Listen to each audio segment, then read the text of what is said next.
دوسروں کے intelligence signal کو قابو میں کرے اور میزائل یا ایئر کرافٹ کو تباہ کرے، راستہ موڑ دے یا اس کو غیر مؤثر کر دے، یا کسی جہاز کو اونچائی پر لے جائے یا نیچے لے آئے۔ اس کا طریقہ پیٹنٹ میں یہ لکھا ہے کہ ایک یا زیادہ ذرات کا مرغولا بنا کر بالائی کرۂ ارض کے قرینہ یا سانچے پیٹرن میں ڈال دے تو اس میں موسم میں تبدیلی لائی جا سکتی ہے۔ اس کو موسمی اصلاح کا نام دیا گیا ہے۔ پیٹنٹ کے مطابق موسم میں شدت لانا یا تیزی یا گھٹنا، مصنوعی حدت پیدا کرنا، اسی طرح بالائی کرۂ ارض میں تبدیلی لا کر طوفانی سانچہ یا سورج کی شعاؤں کو جذب کرنے کے قرینے کو تبدیل کیا جا سکتا ہے، اور اس طرح وہ زمین کے کسی خطہ پر سورج کی انتہائی روشنی حدت کو ڈالا جا سکتا ہے۔ اس نظام پر ایک کتاب angels don't play this HAARP, جو دو سائنسدانوں ڈاکٹر نیک اور ڈاکٹر جین نے لکھی ہے، اس کے مطابق کرۂ ارض کا اوپری قدرتی نظام جو سورج کی روشنی کی شعاؤں کے ضرر رساں اثرات کو جذب یا چھان لیتا ہے، مگر ہارپ کا مقصد اینوسفیئر کو اپنی مرضی کے مطابق چلانا ہے۔ اس کو اینوسفیرک ہیٹر کا نام بھی دیا گیا ہے۔ اس کے ذریعے مصنوعی حدت یا اس میں کمی بیشی کی جا سکتی ہے۔ ہارپ کے بارے میں پہلی اطلاع 1958 میں وائٹ ہاؤس کے موسم کی اصلاح کے چیف ایڈوائزر کیپٹن ہاورڈ نے یہ کہہ کر دی کہ امریکہ کرۂ ارض کے موسم کو ہیر پھیر کے ذریعے متاثر کرنے پر تجربات کر رہا ہے۔ اس طرح 1986 میں professor Gordon J F MacDonald نے ایک مکالمہ لکھا کہ امریکہ ماحولیات کنٹرول ٹیکنالوجی کو ملٹری مقاصد کے حصول کے لیے تجربات کر رہا ہے۔ یہ جغرافیائی جنگوں میں کام آئے گی اور قلیل مقدار کی انرجی سے ماحول غیر مستحکم کر دے گا۔ اسی طرح 1997 میں اس وقت کے امریکی وزیر دفاع ولیم کون نے اپنے اس پروگرام کو متنازع قرار دیا۔ امریکہ کی بدمعاشی اور کسی کو خاطر میں نہ لانا ایسے ہی نہیں ہے، اس کے پیچھے اس کی وہ سائنسی طاقت ہے جس میں فی الحال اس کا کوئی مقابل نہیں ہے، اور جس میں ایٹم بم ایک حقیر ہتھیار ہو کر رہ گیا ہے۔ امریکی سائنسدان ہر وقت کام میں لگے رہتے ہیں، جبکہ پاکستان میں سائنسدانوں کو مقید کر کے رکھا جاتا ہے۔ امریکی تجربہ گاہوں میں موسموں کا ہیر پھیر، آب و ہوا کی اصلاح، قطب جنوبی قطب شمالی کے برف کو بڑی مقدار میں پگھلانا یا پگھلنے کو روکنا، اور اوزون کی تہوں کو تراشنا، سمندر کی لہروں کو قابو کرنا، دماغی شعاؤں کو قبضہ کرنا، دو سیاروں کی انرجی فیلڈ پر کام ہو رہا ہے۔ 1970 میں ایک سائنسدان نے جہاں یہ کہا تھا کہ وہ دنیا کی طاقت کے محور کو امریکہ لے گئے ہیں، اب کبھی یورو ایشیا میں نہیں آنے دیں گے۔ دنیا نے یہ بھی کہا تھا کہ زیادہ قابو میں رہنے والی اور ہدایت کے مطابق چلنے والی سوسائٹی امریکی ٹیکنالوجی کی ترقی کی وجہ سے ابھرے گی، اور معاشرہ یا اس کرۂ ارض کے لوگ ان لوگوں کے حکم پر چلیں گے جو زیادہ سائنسی علم رکھتے ہوں گے۔ یہ عالم لوگ روایتی اور منافقانہ یا بے تعصبی سے قطع نظر اپنے جدید ترین ٹیکنالوجی کو سیاسی عزائم کے حصول کے لیے بروئے کار لانے سے گریز نہیں کریں گے، اور عوامی عادتوں اور معاشرہ کو کڑی نگرانی اور قابو میں رکھنے سے بھی دریغ نہیں کریں گے۔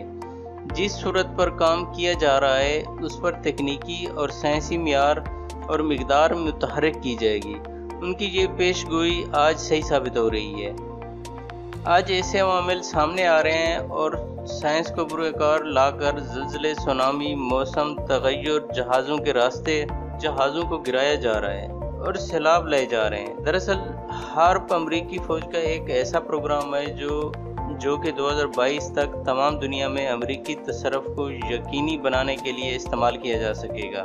روس کے معروف سکالر، معروف اسٹریٹجک کلچر فاؤنڈیشن کے نائب سربراہ آندرے نے روس کے جنگلوں میں لگنے والی آگ کو بھی امریکی ہارپ ٹیکنالوجی کا کارنامہ قرار دیا ہے۔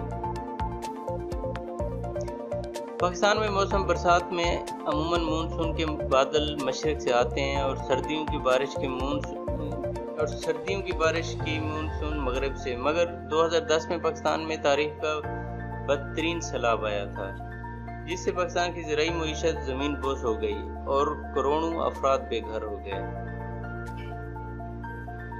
مونسون کے بادل مشرق اور مغرب سے آئے اور وزیرستان اور شمالی علاقہ جات میں آ کر ٹکرا گئے۔ ایسا کیوں ہوا؟ اس کے بھی شبہات بڑھ گئے ہیں کہ 2005 کا زلزلہ بھی زمینی پلیٹوں میں تبدیلی کر کے لایا گیا ہو۔